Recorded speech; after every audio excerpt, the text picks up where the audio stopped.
안녕하세요. 커피앤톡입니다. 오늘도 와주셔서 감사드리고요. 바로 사연 읽어보겠습니다. 안녕하세요. 저는 38살 여자입니다.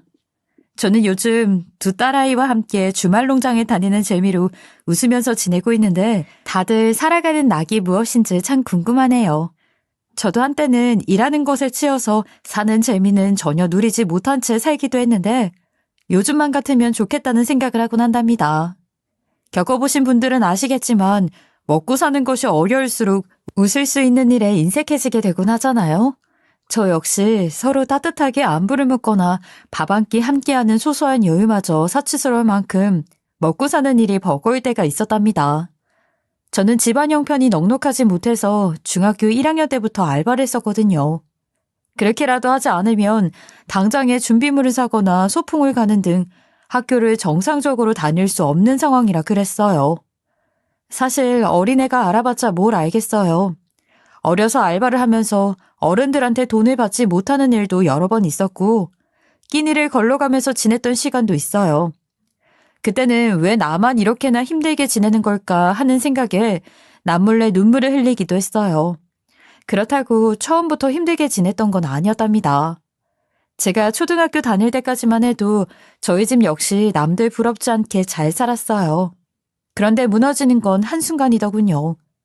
중학교에 올라가면서부터는 살아남는 방법을 터득하는 시간이었답니다. 그렇게 저는 고등학교를 졸업하고 거기서 모든 학업은 멈추게 되었어요. 성인이 되어서부터는 본격적으로 돈을 모으고 불리는 일에 사활을 걸었답니다. 저는 남들이 꺼려하는 중고 가전 매입 일을 했었는데 아무래도 힘쓰는 일도 해야 하고 여자가 하기에는 험한 일이었거든요. 이걸로 우리 집에 힘들었던 모든 상황들을 이겨낼 수 있다는 생각 하나만으로 악착같이 버텨낸 것 같아요. 그렇게 살다 보니 어느덧 30이 넘어가 있더라고요. 일하는 것에만 몰두하면서 살다 보니 연애 같은 것은 완전히 소질이 없었어요. 덕분에 20살 풋내기 시절에 교회 오빠랑 잠깐 만나본 것 외에는 남자 손 한 번 잡아보지를 못했었네요. 그러던 어느 날 거래처 사장님께서 좋은 사람이 있다면서 소개해주고 싶다는 말씀을 하시는 겁니다. 괜찮은 사람이 하나 있는데 소개받아볼래? 소개요? 사장님 괜찮아요. 말씀만으로도 너무 감사하죠. 이렇게 젊은 나이에 일만 하는 게 안타까워서 그래. 이전에도 잠시 누군가를 만날 기회가 있었는데 그런 일이 있을 때마다 사실 번번이 거절을 하곤 했었거든요. 아직은 일하는 것이 더 좋기도 했고 연애는 나중이라도 할 수 있다고 생각했던 것 같아요. 그러다 거래처 사장님의 말씀에 괜히 한번 만나보고 싶다는 마음이 들게 되어서 저는 우연한 기회에 소개팅 자리에 나가게 되었어요. 별 생각 없이 나간 자리에서 만난 그 사람은 반듯한 인상을 하고 있었어요. 직업도 공무원으로 안정적인 일을 하고 있더라고요. 괜히 이 사람에 대해 조금 더 알아보고 싶다는 생각이 들었어요. 대화를 하다 보니 그 남자는 저와는 다르게 엘리트 코스를 밟아온 사람인 겁니다. 고등학교도 명문고로 유명한 학교를 나왔고 대학교까지 서울에 있는 명문대를 나왔는데 저와는 다른 삶을 살아온 이 사람이 신기하게 느껴지기도 하고 과연 이런 사람과 제가 어울릴 수 있을까 하는 생각이 들었어요. 현우 씨 정말 수제 중에 수제시네요. 저랑은 정말 다른 것 같아요.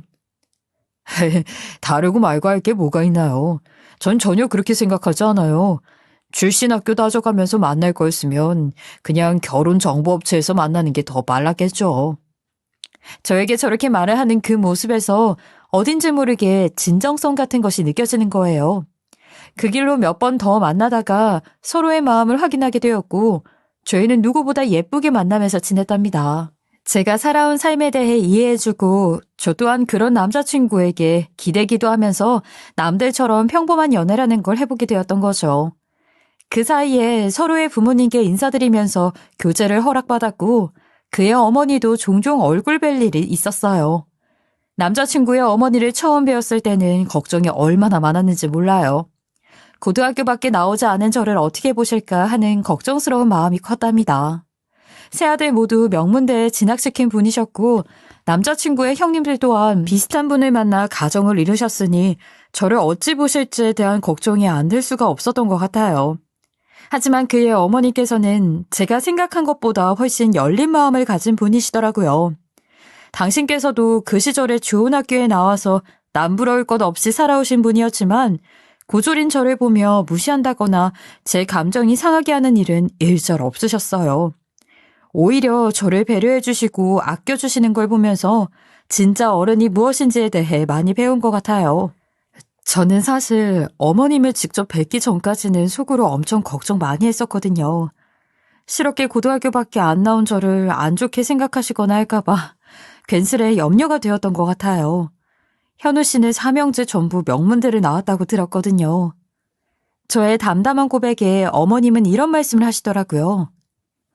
요즘 같은 능력 시대에 촌스럽게 무슨 학력을 그렇게 따져요. 자기 밥벌이 잘하고 부모님께 손 안 벌리면 그게 최고이죠. 우리 아들 녀석들은 아직까지도 급한 일 있으면 지 아빠부터 찾는데 그려면 아직 먼 것 같아요. 좋게 봐주셔서 정말 감사합니다, 어머님. 우리 막내 녀석이 골라온 아가씨인데 얼마나 괜찮은 사람이겠어요. 이 녀석이 자기 아빠를 닮아서 사람을 참 잘 봐요. 현은 네가 선택한 사람이니까 이렇게 믿는 거야. 알지? 제가 민망하지 않도록 말씀해 주시는 걸 보고 정말 참된 어른이시구나 하는 생각을 했답니다. 그렇게 저희가 만나게 된 것도 2년이라는 시간이 흐른 뒤였어요. 어느 날 남자친구와 2주년 기념일을 맞이해서 분위기 좋은 레스토랑에서 저녁을 먹고 있던 때였어요. 그가 갑자기 저에게 반지를 내미는 겁니다. 우리 조 이제 슬슬 결혼하는 게 어떨까? 이제 정년기이기도 하고 내가 말주변이 부족해서 근사한 말이 나오질 않네. 멋들어진 말을 못하는 자신이 머쓱한 듯 머리를 긁적이며 저에게 반지를 내민 그 사람이 그렇게나 멋있어 보였어요. 저 또한 결혼 이야기를 먼저 꺼내주길 바라고 있던 때라 그의 손을 잡아주었어요. 그렇게 결혼을 하나하나 준비해 나가고 있었답니다. 가장 먼저 시부모님이 되실 분들께 인사를 올리러 갔어요. 막내 며느리가 될 사람이 온다고 하니 처음으로 남자친구의 두 형님들과 저의 예비 형님들까지 뵙게 되었답니다. 남자친구에게 듣기로 다들 좋은 대학 나와서 전문직으로 근무를 한다고 하던데 그래서 그런지 다들 아우라가 장난이 아닌 겁니다. 도련님이 그렇게 선도 안 보고 소개팅도 안 한다고 고집을 부리더니 어지간히 대단한 아가씨를 데리고 왔나 봐요. 그러게요, 형님. 이거 정말 기대되는걸요? 아이고, 다들 새로운 식구한테 왜 이렇게 부담을 주려고 하는 거야? 제 마음을 헤아리신 듯 예비 시어머님은 형님들의 말을 딱 잘라서 그만하라는 식으로 말씀하시더라고요. 여기 계신 분들에 비하면 제가 부족한 게 많은 사람이에요. 잘 알려주시면 옆에서 보고 금방 따라하면서 이 집에 어울리는 사람이 되어볼게요. 조금만 예쁘게 봐주시면 감사하겠습니다. 우리 막내가 어디서 참 이렇게 싹싹한 아내감을 데리고 왔는지 대단하구나. 예비 시아버님도 웃으면서 저를 좋게 봐주셨죠. 그런데 그 사이에 물을 끼얹는 한마디가 훅 하고 들어오는 겁니다. 그러게. 그래서 우리 막내 동서 되실 분은 어느 학교를 나왔어요? 저랑 첫째 동서랑은 같은 여대 출신이에요. 나중에 알고 보니 제 한참 후배더라고요. 그러니까요, 형님. 아무리 생각을 해봐도 우리도 참 인연은 인연이에요. 그렇죠? 이거 우리보다 학력이 좋아서 기죽는 거 아닌지 몰라요, 형님?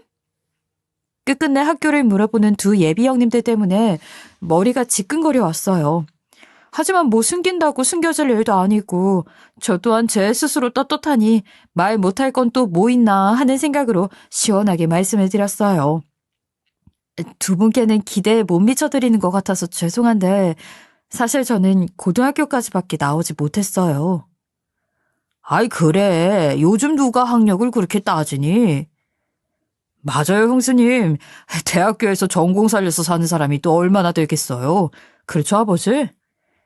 예비 시아버님과 남편이 제가 민망하지 않도록 옆에서 거들어 주었지만 예비 형님들의 표정은 순식간에 굳어버리고 제 얼굴이 뜨거워지는 것을 느꼈어요. 그때는 정말 도망갈 곳이 있으면 도망을 가고 싶은 마음이었답니다. 잠깐의 정적이 지나가고 첫째 형님 되실 분이 제게 물으셨어요. 아니, 그럼 대학도 안 나와서 지금은 무슨 일을 하고 있어요? 우리가 주변에 대학 안 나온 사람을 볼 기회가 잘 없어서 정말 순수하게 궁금해서 그래요.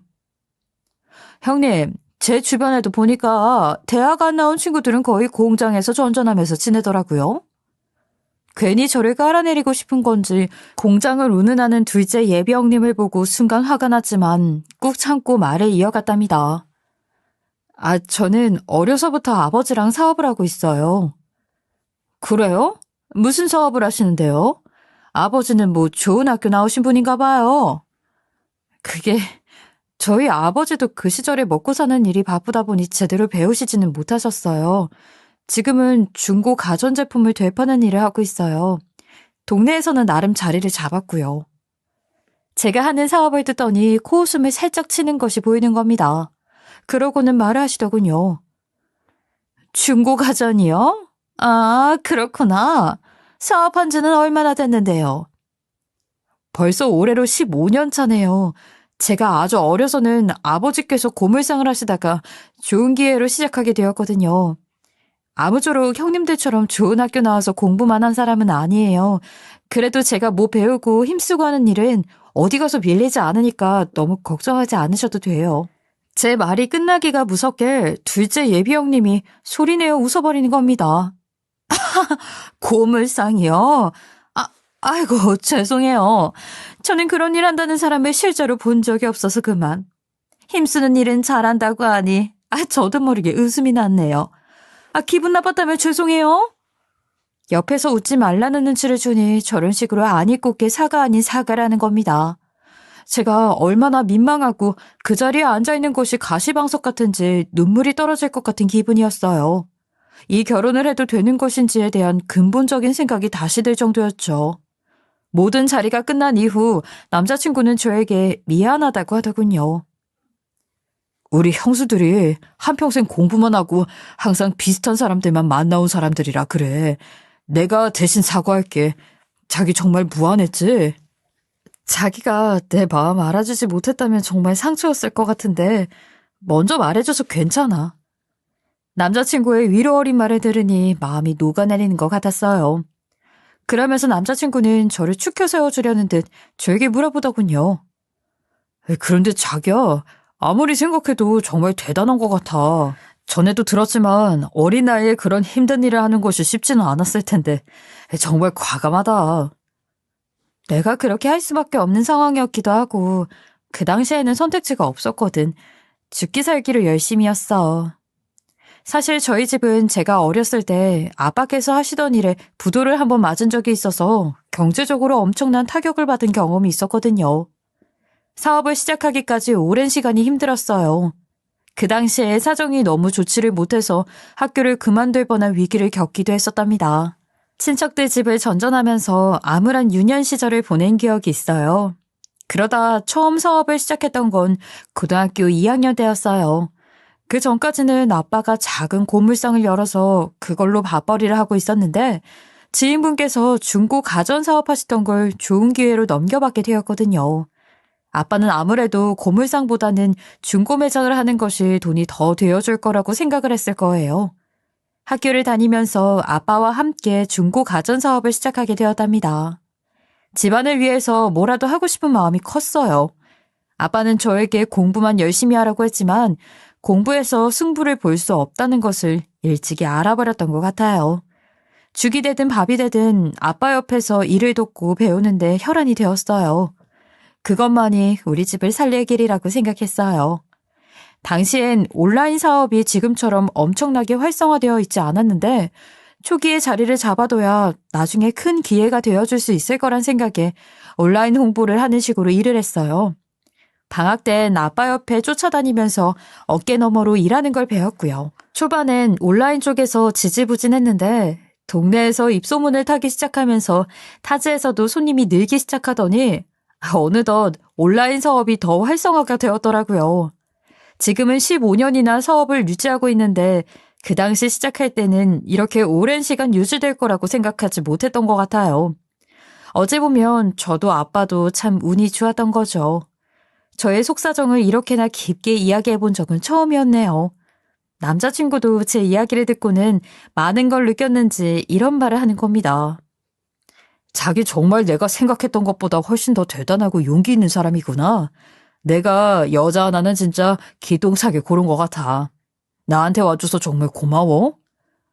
에이, 싱겁기는. 나랑 살아보면 앞으로 깜짝 놀랄 일이 더 많을걸. 내가 생각보다 운이 되게 좋아. 나랑 결혼하면 당신한테도 내 운을 나눠줄게. 남자친구네 인사를 드리러 다녀온 이후 얼마 지나지 않아서 저희는 상견례 날짜를 잡게 되었어요.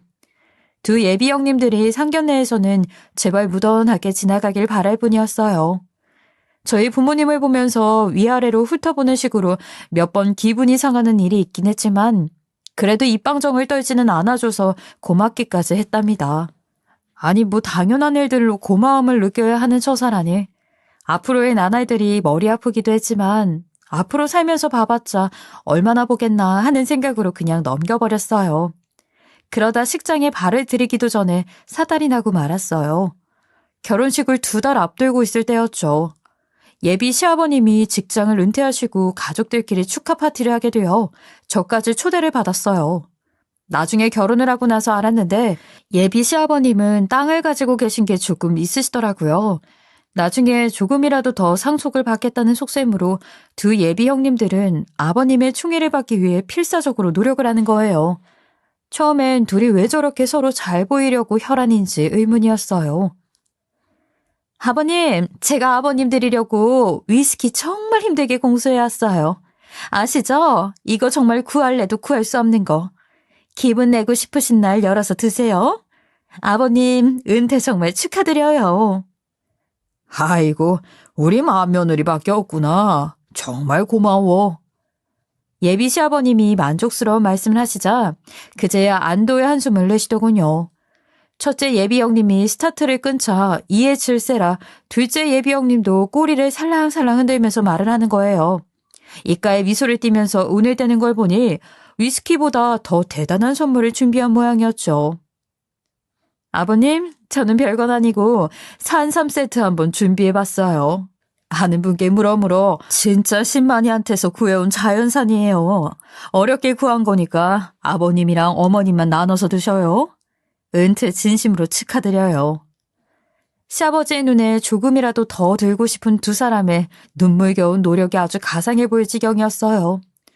저는 상속이고 뭐고 관심도 없고 그 당시에는 알고 있지도 못했으니 조금은 담백하게 말씀드렸던 것 같아요. 형님들께서 너무 좋은 걸 준비해 오셔서 주눅 드는 기분이네요. 아버님, 저는 뭐 대단한 걸 가져오진 못했는데요. 지난번에 보니 아버님께서 찻잔에 관심이 많으신 것 같아서 한 세트 준비해 왔어요. 별건 아니지만 제 정성을 예쁘게 봐주시면 감사하겠습니다. 그동안 자식들을 위해서 바쁘게 살아오셨으니 은퇴 이후로는 차 한 잔 즐기시면서 여유롭고 마음 편하게 지내셨으면 좋겠어요. 그리고 우리 현우 씨 이렇게 반듯하고 멋지게 잘 키워내주셔서 정말 감사드려요. 저를 가족으로 반겨주신 것도 정말 감사드리고요. 아버님, 은퇴 진심으로 축하드려요. 제 말에 예비 시아버님은 감동을 받으신 건지 순간 눈시울이 살짝 붉어지시는 겁니다. 하지만 이내 눈물을 삼키시더니 제 손을 꼭 잡아주시고는 말씀하시더군요. 내가 복이 참 많은 사람인가 보구나. 이렇게 속 깊은 막내 며느리를 보게 되고 말이야. 아가, 내가 할 말을 네가 하는구나. 우리 식구가 되어줘서 고맙구나. 예비 시아버님의 말씀에 너무나도 진심이 묻어나서 저 또한 순간적으로 눈물이 고일 뻔했어요. 그날 아버님은 내내 저를 옆에 끼고 살갑게 대해주셨는데 제가 어릴 적에 저희 아빠의 모습을 보는 것 같아서 저 또한 너무 즐겁고 기분이 좋았어요. 하지만 이런 광경을 아니 꼽게 지켜보는 2명이 있었으니 아니나 다를까 두 예비 형님들이었답니다. 뒷정리를 하려고 형님들과 주방에 있는데 큰 형님 되실 분이 갑자기 저에게 이러는 거예요.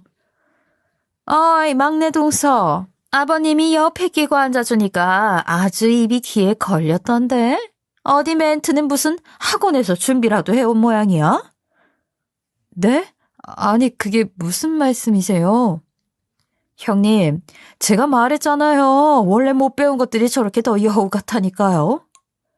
다른 사람들이 없는 틈을 타서 두 사람이 저에게 한 소리를 하는 거예요.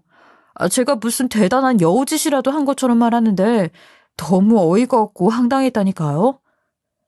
두 분 다 그게 무슨 말씀이신지 저한테 불만이 있으시면 그냥 말로 해주세요. 참나. 정말 순진한 척을 하는 건지 아니면 진짜 순진한 건지 내가 무슨 말하는지 몰라서 그래?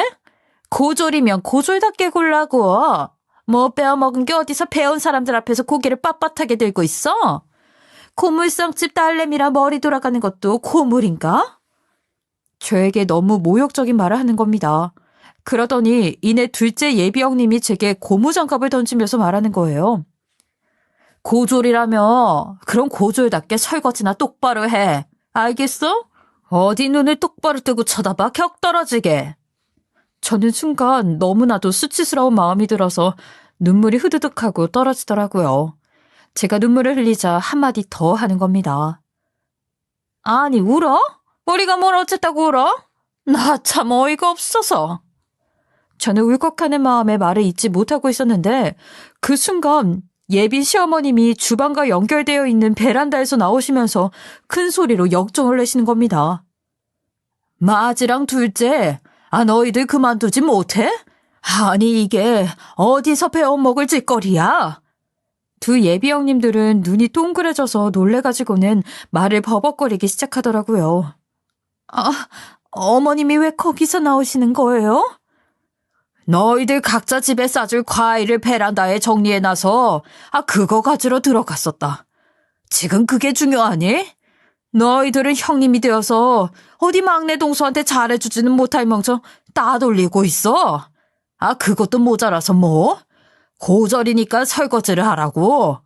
너희들은 그 잘난 대학에서 이런 못 배워먹은 짓거리를 가르치디? 속사포처럼 내뱉는 어머님의 말에 두 사람은 얼굴이 시뻘개져서 죄송하다고 하는 거예요. 어머니, 그게 아니라 정말 죄송해요. 죄송합니다, 어머님. 나한테 왜 죄송하다고 하는 거야? 너희들이 죄송해야 할 사람은 나야? 막내한테 사과해야 할 거 아니야. 하지만 자존심이 상했는지 선뜻 미안하다는 말을 꺼내지 않는 겁니다. 그러자 무언가를 결단한 듯 예비 시어머님이 말씀을 하셨어요. 먼저 사과하기 싫다 이거니? 너희들 일하고 있는 그 약국, 그 건물 주인이 누군지 알고도 끝까지 사과 못할까 싶다. 그 약국 건물 주인이 막내인 거는 알고 있어? 막내야, 네가 한번 말을 좀 해봐라. 그 말에 두 예비 형님은 눈이 튀어나올 듯 놀라면서 순간 세상이 멈춘 듯 정적이 흘렀답니다. 맞아요.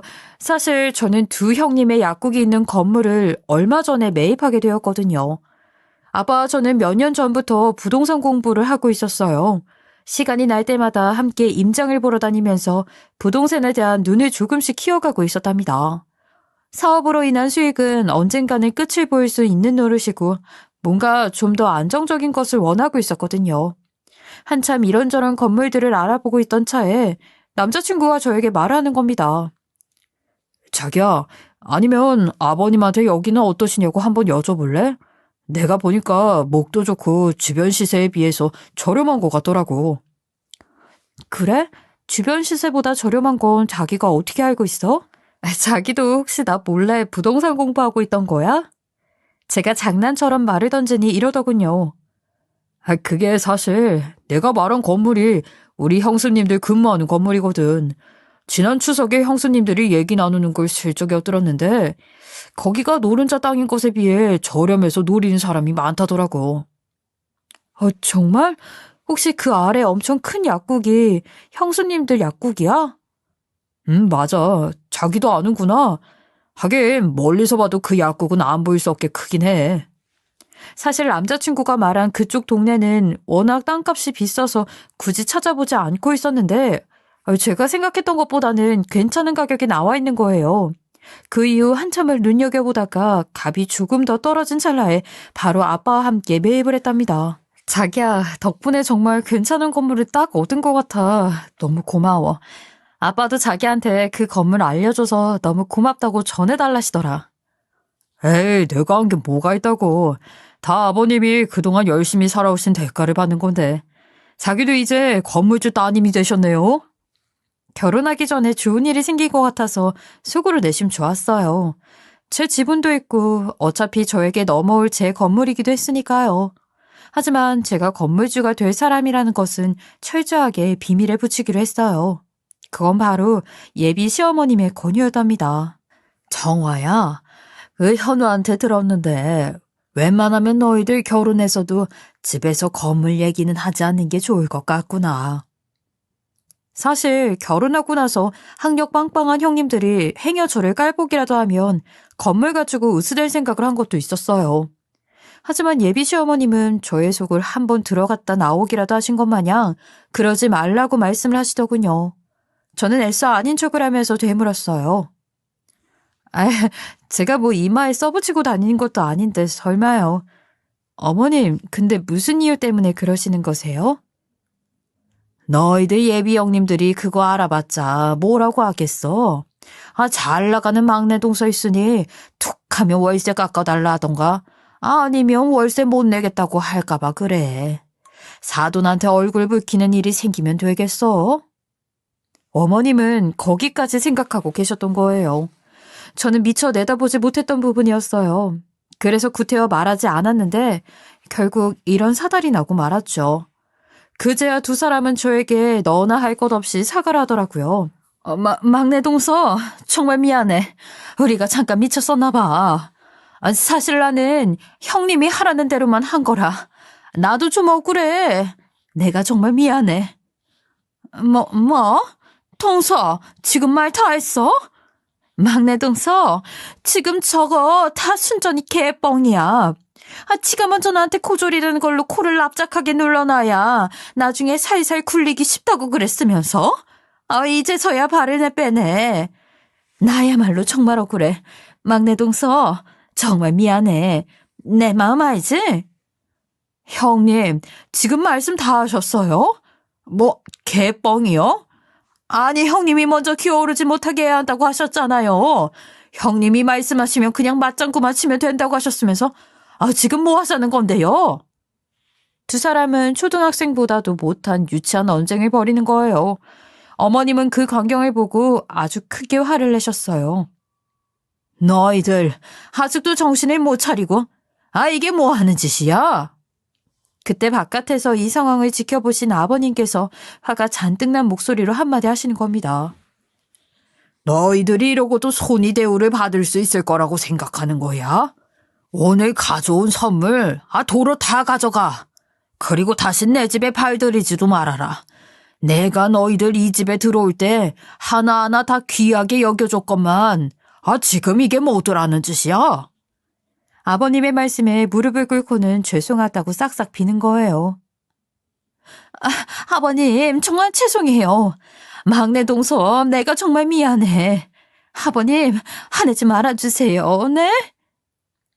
아버님, 저희가 정말 잘못했어요. 이렇게 빌게요. 죄송해요. 막내 동서한테도 싹싹 빌고 있어요, 아버님. 그 광경은 흡사 제가 더 사과를 잘하고 있으니 저 좀 봐주세요 하는 식이었어요. 아니, 요즘 명문대학에서는 저런 걸 가르쳐주는 건지 의구심이 들 정도였다니까요. 하지만 이미 화가 날 대로 나셔서는 가져온 선물들을 전부 밖으로 내팽개치시더라고요. 밖에서 이 상황을 예비 신랑과 예비 아주버님들도 모두 지켜보셨어요. 예비 신랑은 화가 날 대로 나서 저를 끌고 밖으로 나갔어요.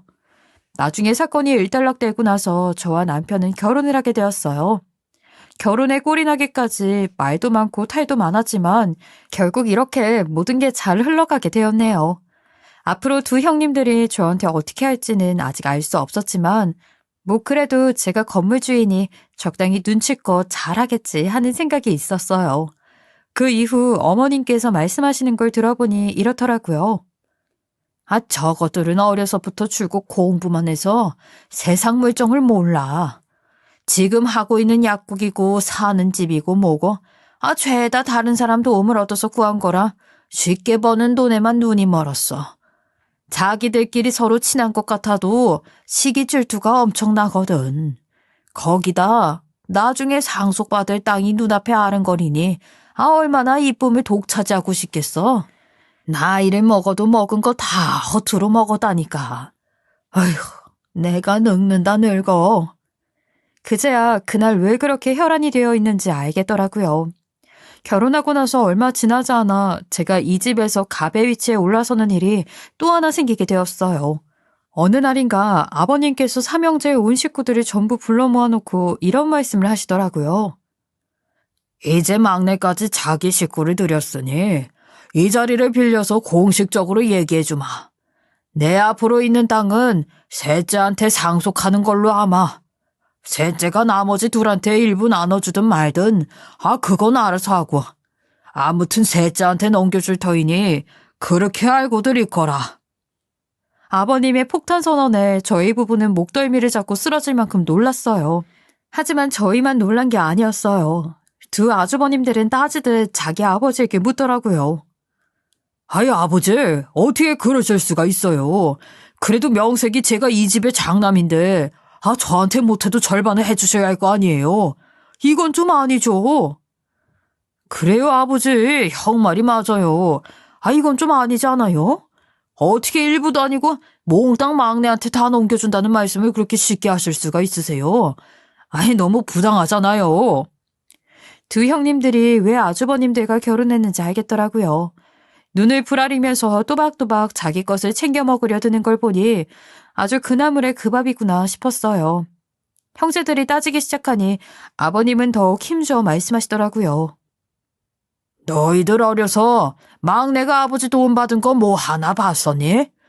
막내는 대학도 지 손으로 가고 취업도 지 손으로 했지 않니? 사는 집까지 야무지게 손 벌리지 않고 꾸려냈는데 그에 비해 너희들은 내 도움 없이 한 게 뭐가 있어. 대학 갈 때는 학원에 과외에 해달라는 거 전부 다 해줬고 결혼 자금에 집에 심지어 며느리들 약국 개국하는 것까지 내 손으로 도와줬으면 이제 그만해도 되지 않겠어? 그리고 그날 내 마지랑 둘째한테 실망해도 너무 실망했다. 아무쪼록 내 의견은 변함없으니 알아서들 해. 남편은 저만큼이나 독립적인 사람으로 그동안 다른 사람 도움 없이 저토록 반듯하게 살아왔다는 것을 알고 있었지만 아버님의 입을 통해서 듣게 되니 새삼스레 더욱 대단하다는 생각이 들었어요. 아버님의 불우령이 떨어진 이후 남편의 발언은 또다시 가족들을 술렁이게 만들었어요. 아버지께서 저한테 전부 상속하겠다고 말씀하셨는데 그럼 저도 감히 한마디 얹어볼게요. 저는 상속받은 모든 유산에 대한 결정권을 제 아내한테 넘길게요. 남편이 그 말을 하는 순간 형님들은 완전히 똥 씹은 표정을 하면서 세상이 무너지는 얼굴을 하는 겁니다. 이제 완전히 저한테 밉보이면 안 되는 상황이 되어버렸으니 똥줄이 다 들어갔을 거예요. 처음에는 저를 살살 구워 삶아서 월세나 깎아볼 요량이었을 테지만 아버님의 재산까지 제 몫이 되어버리면 이야기는 완전히 달라져 버리니까요. 어쩌다 보니 자연스럽게 두 형님들 사이에서 저는 완전한 갑의 자리로 올라가게 되었어요. 남편은 이 일이 있고 저에게 그러더라고요. 난 솔직히 상속이고 뭐고 관심도 없었어. 어려서부터 형들이 하도 뭐 하나라도 더 가져가려고 눈에 쌍심지를 켜는 걸 봐서 그런지 경쟁하고 뺏어가려고 하는 건 정말 이골이 났거든. 아버지가 그렇게 말씀하시는데 순간적으로 형수님들이 당신한테 모욕을 줬던 날이 생각나더라고. 그래서 앞으로 당신한테 절대 다시는 그러지 못하게 하려고 내가 폭탄 발언 한번 해봤어. 나 잘했지? 근데 어떻게 당신이랑 결혼하자마자 이런 일이 있나 몰라. 내 생각해줘서 너무 고마워. 그날 일은 나도 정말 치욕스럽고 잊고 싶어. 그리고 내가 말했었잖아. 내 운을 당신한테 나눠준다고. 그거 잊은 거야? 맞아. 나한테 그런 말을 했었지? 정말 웃기기도 하고 당신 참 대단하다 싶다고 하네. 아버님께 꼬리를 살랑거리던 것이 이제 저한테 옮겨가게 되었던 거죠. 이후의 삶은 아주 고소한 대역전극이 되었어요. 제가 결혼을 하고 나서 얼마 지나지 않아 임신을 하게 되었거든요. 둘이 아주 저한테 서로 잘 보이고 싶어서 사모한테 좋다는 장어에 흑염소에 별의별 것들을 다 먹어봤네요. 동서 알지? 내가 그래도 나름 학교 다닐 때 우리 과에서 수석으로 졸업한 사람이거든. 약에 대해서는 누구보다 바삭하게 하니까 매일 아침 이거 꼭 챙겨 먹어. 우리나라에서는 구할 수도 없는 제품이라 해외에서 힘들게 들여왔어. 그리고 이 장어도 자연산 민물이라 양식이랑은 차원이 달라. 이거 먹고 기운 차려야 해. 알겠지? 그래야 뱃속에 있는 이쁜 공주님도 건강하게 태어나지. 안 그래? 저는 코를 한 손으로 막은 채 큰형님에게 한 소리를 했어요. 네, 형님. 감사해요. 그런데 저 장어는 냄새가 속이 울렁거려서 좀 치워주시겠어요? 동서 미안. 내가 실수했네. 산모들이 이런 냄새에 취약한 건 학교에서 알려주지 않나 봐요, 형님. 정말 미안해, 동서. 동서 출산할 때까지 내가 주의할게. 이튿날엔 작은 형님이 똑같은 약을 들고 와서는 저에게 똑같은 소리를 하는 겁니다. 동서, 이거 정말 내가 동서한테 주려고 힘들게 해외 직구로 구해온 거야. 내가 나름 수석으로 졸업했고. 저는 그놈의 수석 어쩌고 하는 일장연설을 제발 그만 듣고 싶었어요. 뭔 놈의 수석 졸업생인 걸 어디까지 자랑하고 싶은 건지 귀에서 딱지가 생길 것 같았거든요. 네. 두 형님들 대단한 수석 졸업생인 거 잘 알겠어요. 둘째 형님, 죄송한데 제가 허리가 너무 아파서 설거지를 못하겠어요. 저쪽에 쌓인 설거지 좀 해주실 수 있을까요? 그렇게 아이가 태어날 때까지 서로 제 수발을 들겠다고 자처했고 덕분에 아이 낳고도 편하게 지낼 수 있었어요. 명절엔 특히나 두 사람의 경쟁이 더 심해졌어요. 동서, 기름 냄새 날 텐데 이런 거 하지 말고 저쪽으로 가서 쉬고 있어. 이런 건 우리 둘이 나눠서 하면 금방 해. 그래. 우리 막내 동서 밖에서 일하는 것도 힘든데 이런 날이라도 마음 편하게 쉬어야지. 애기랑 같이 누워서 좀 쉬고 있어. 과일 깎아다 줄까? 우리가 전부 치고 있을 테니까 동서는 아무 걱정하지 말고 편하게 쉬고 있어. 알겠지? 네, 덕분에 저는 좀 편하게 있을게요. 동서, 그래서 말인데 우리 이번 달에 월세 조금만 깎아주면 안 될까? 이번 달에 애들 학원비에 가입비에 정말 빠듯해서 그래. 어떻게 한 번만 안 될까? 참나. 결국 뭐 하나 얻어가려는 속셈으로 꼬리를 흔드는 건 알고 있었지만 그 꼴이 참 우습고 모양 빠지더라고요. 네, 아빠한테 말씀드려 볼게요. 저한테 그렇게 고졸이 어쩌고 저쩌고 하면서 사람 속을 살살 긁더니만 자기들이 결국 이렇게 저한테 꼬리를 흔들어야만 하는 상황을 자처하게 되었네요. 어머님은 이런 꼬락서니를 보시면서 저에게 어이가 없다며 너털웃음을 지으신답니다. 덕분에 저는 힘들 것 없이 지내서 좋긴 합니다. 어릴 적에는 저도 남들 공부할 때 공부하지 못한 것에 대해 너무나 서럽기도 하고 괜스레 억울한 기분도 들었던 순간들이 있었어요. 미니스커트 입고 대학 생활을 즐기는 또래들을 보면서 질투 어린 감정들을 느껴보기도 했었고요. 하지만 남들에게 부끄럽지 않게 떳떳하게 일해서 지금의 위치에 올라왔고 지금은 제가 다른 사람들에게 질투를 유발하는 사람이 되었더라고요. 살면서 학벌보다 중요한 것은 올바른 인성과 내 스스로 자립할 수 있는 떳떳함인 것 같아요. 어린 시절부터 돈 주고도 살 수 없는 것들을 알려주신 부모님께 정말 감사한 마음으로 살고 있답니다. 경쟁이 판을 치는 사회 속에서 저의 이야기가 여러분들에게 잠시나마 쉼이 되었길 바라며 따뜻한 연말 잘 보내시고 새해 복 많이 받으시길 바랍니다. 지금까지 커피앤톡이었습니다. 오늘도 끝까지 함께 해주셔서 감사하고요. 다음 영상으로 또 찾아뵙겠습니다.